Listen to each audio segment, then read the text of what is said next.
Historians, conservators, and collections and exhibits experts, but their work was only possible thanks to the thousands of individuals who contributed to our Reboot the Suit Kickstarter campaign. So thank you to all of those people who did their part to preserve this vital piece of space history.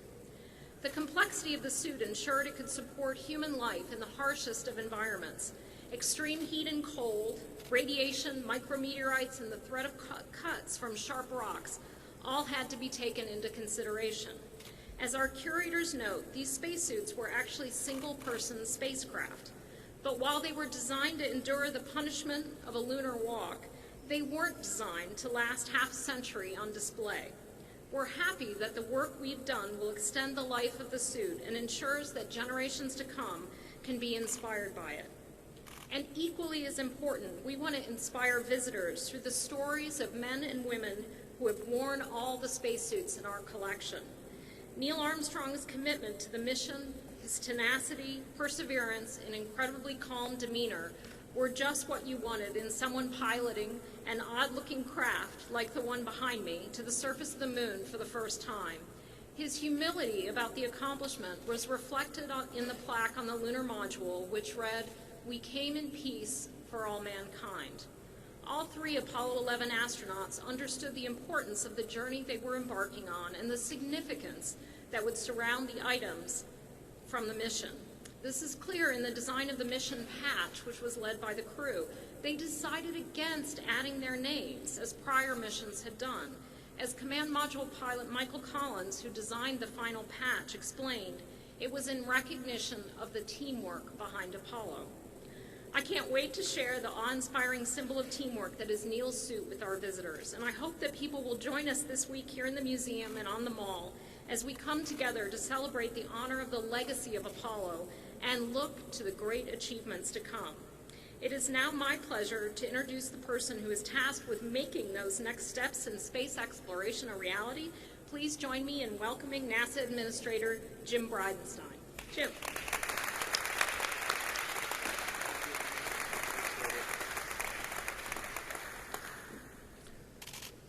Well, this is a great day for NASA, and it's a great day for America. I am immensely grateful to the efforts of Dr. Ellen Stofan, the National Air and Space Museum Board, and the thousands of public contributors who graciously donated to help preserve Neil Armstrong's Apollo 11 spacesuit for generations to come. It is also an honor to have with us Neil's oldest son, Rick Armstrong. Commander Neil Armstrong's name is synonymous with undaunted courage, the American spirit of exploration, and the evidence that humanity's potential is limitless. 50 years ago this week, Armstrong, Buzz Aldrin, and Michael Collins hurtled through the unforgiving blackness of space, aiming at the moon, not in a mission of conquest, but a mission of peace. Their success expanded humanity's understanding of our celestial neighbor, and most importantly, it taught us something about ourselves, that together we can accomplish any goal and overcome any difficulty.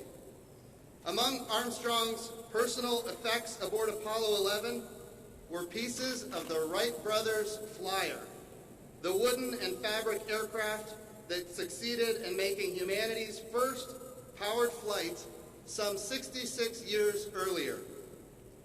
In paying homage to this other set of pioneers, Armstrong demonstrated a profound truth that we must continue to remember even today. He understood that humanity's meteoric rise from the ground to the sky, to space, and onto the moon was not by chance.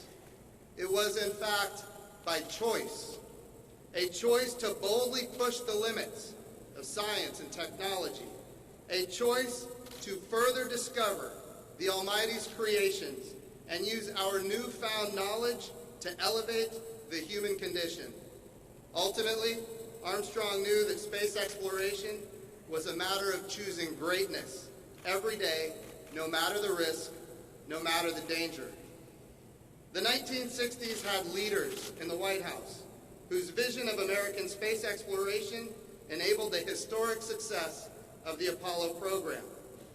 Likewise, today, our nation is fortunate to once again have leaders who are challenging the United States of America to live up to its true potential as the world's preeminent spacefaring nation. President Trump and Vice President Pence have given us bold direction to return sustainably to the moon by 2024 and then on to Mars. And we are getting it done. I want to be clear, we are getting it done. It is my honor to introduce today the Vice President of the United States and the Chairman of the National Space Council, Vice President Mike Pence.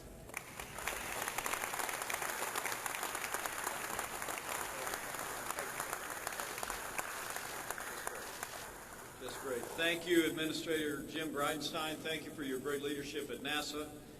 To all of our honored guests, to our host, Dr. Ellen Stofan, thank you for your great leadership here at the National Air and Space Museum, and especially it is a particular honor to begin this week remembering the mission of Apollo 11 that started 50 years ago today with Rick Armstrong, with Mary, and with Rick's oldest son, Bryce Armstrong. Would you join me in welcoming the Armstrong family and friends? Thank you for being with us.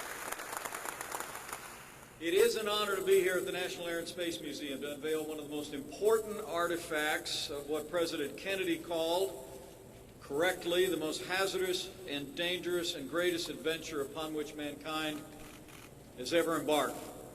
On this day, 50 years ago, Apollo 11 launched from Pad 39A at the Kennedy Space Center to begin its historic quarter-million-mile journey to the moon.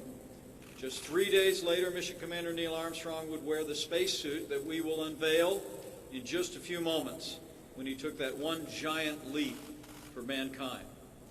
When President Kennedy declared in 1961 that the United States would put a man on the moon before the decade was out, it is important to remember in our time that he issued a challenge before our country was able to meet it. The truth is, we didn't have the rockets, we didn't have launch pads, we didn't have spacesuits.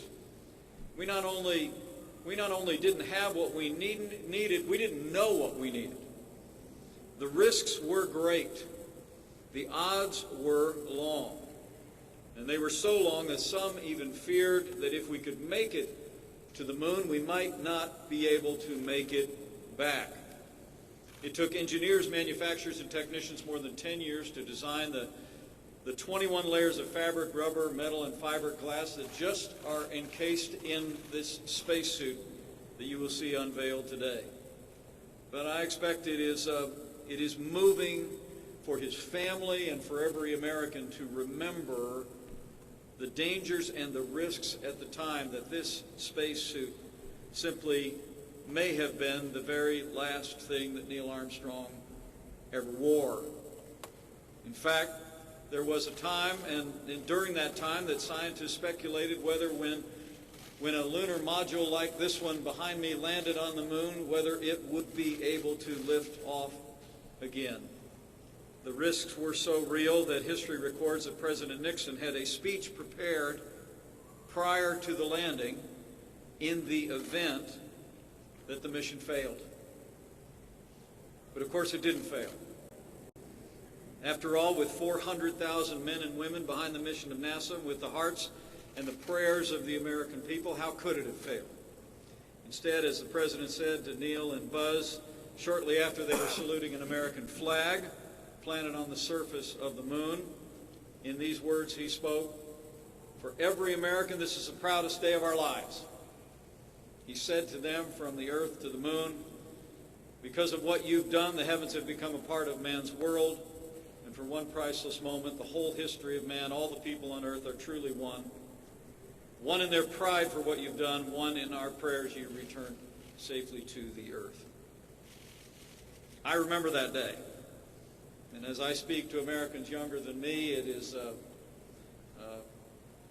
I feel even more privileged to have been sitting in the basement of our home as those snowy images came back, the black and white images of that incredible moment. stamped an indelible mark on my life, on my imagination, and frankly on the imagination of my generation and every generation since. It was a contribution to the life of this nation, to the history of the world, that's almost incalculable. At that moment, the nation held its breath, a nation that had been deeply divided during the tumultuous 1960s. So as we think of this incredible scientific accomplishment, it's also important for us to see in this spacesuit and in that moment also another contribution to the life of the nation. On top of the contributions to science and human understanding, for that brief moment, the man who wore this suit brought together our nation and the world. Now, true to their creed, astronauts have never liked being called heroes. And the man who wore this suit was especially resistant to such labels. But if Neil Armstrong was not a hero, then there are no heroes. He once described himself, in his words, quote, as he said, "I am and ever will be a White Sox pocket protector nerdy engineer." And I would also add proudly that he was a graduate of Purdue University in the state of Indiana. Neil Armstrong was reserved. As his family and I were just chatting, he was in some respects even shy.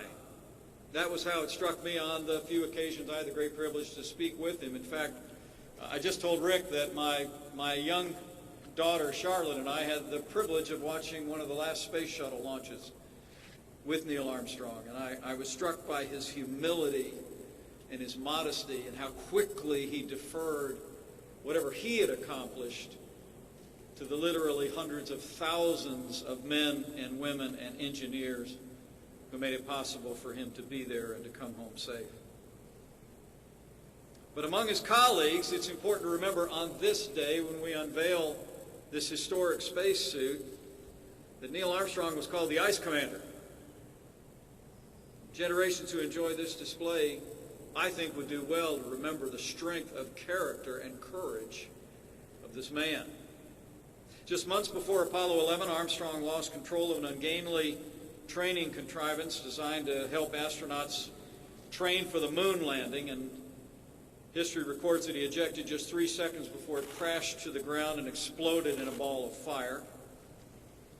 More remarkably than that, we're told that Armstrong just dusted himself off that day and spent the rest of the day behind his desk. His son Rick just reminded me that he flew this X-15 above us about 7 different times. He was an extraordinary test pilot, a man of incredible courage. But his courage was displayed perhaps nowhere more profoundly than in the moments just before the Apollo 11 lunar module landed on the surface of the moon. It was that coolness during the original landing that likely saved the lives of the 2 astronauts that were aboard the lunar module. When the original landing area turned out to be so full of large boulders that landing there would have doomed the mission and the crew, history records again that Neil Armstrong calmly took the control of the lunar module, skimmed across the top of the lunar surface, and manually found a safe spot to touch down. By the time he set down to what we all know to be Tranquility Base, Armstrong and Aldrin had 17 seconds of fuel left remaining. It's incredible. So today we remember the service and the accomplishments of Apollo 11 and of its commander, Neil Armstrong, but we also do well to remember his courage and that steely professionalism that saw him through an entire career of incredible accomplishment and saw that mission to a safe landing and return home. The debt this nation owes to our Apollo astronauts, including the man who wore the suit that we unveiled today, we can never fully repay. But today is an installment. The American people have expressed their gratitude by preserving this symbol of courage. And I'm told when the Smithsonian Institution launched the Kickstarter campaign to help preserve this invaluable piece of American history. They raised $500,000 in 5 days to do it. And I also understand, for those looking on, that because of the success of this initiative, the Reboot the Suit campaign set an additional goal and now has raised more than $750,000 from people all over the country to preserve Alan Shepard's spacesuit. The American people's generosity has made it possible for this national treasure to go on display today for the first time in 13 years and now to be available in these storied halls for generations to come. So as we begin today to mark the golden anniversary of Apollo 11, we do well to remember what they left behind in its capacity to inspire future generations. But let me also say, as I told Rick backstage, I expect his dad would be pleased to know that the fact that in this generation we are renewing our commitment to American leadership in space and American leadership in human space exploration is also a tribute as well. I'm proud to say that after it lay dormant for a quarter century, President Trump revived the National Space Council to reinvigorate America's space activities across a whole-of-government program. We've empowered private partners, unleashed America's space industry as never before, and under President Trump's leadership, it is now the policy of the United States of America to return to the moon within the next 5 years and from there on to Mars. I have a feeling that the man who wore the suit that we will unveil today would be glad to know that the first woman and the next man on the moon will also be an American. Apollo 11 is the only event of the 20th century that stands a chance of being widely remembered in the 30th century. And that's what makes a day like today so important. 1,000 years from now, July 20th, 1969 will likely be a date that will live on in the minds and imaginations of men and women here on Earth, across our solar system, and beyond. And so it's important that we do what we do today. That the generosity of Americans, the professionalism of the Smithsonian and the National Air and Space Museum, the generosity of the Armstrong family and their support makes it possible for this spacesuit to inspire literally generations of Americans. And perhaps it also will inspire them to remember. Remember those men who took that most hazardous and dangerous and greatest adventure in their time. It's remarkable to think, as we talk about that steely-eyed nerve of Apollo 11 Commander Neil Armstrong, that maybe we do well this week also to remember a photograph, Rick, of your dad. Shortly after he and Buzz Aldrin finished their historic moonwalk, there is that picture of Neil Armstrong dressed in that very spacesuit, covered with moon dust, sporting a 3-day beard, with a broad smile on his face, exuding the greatest and purest satisfaction.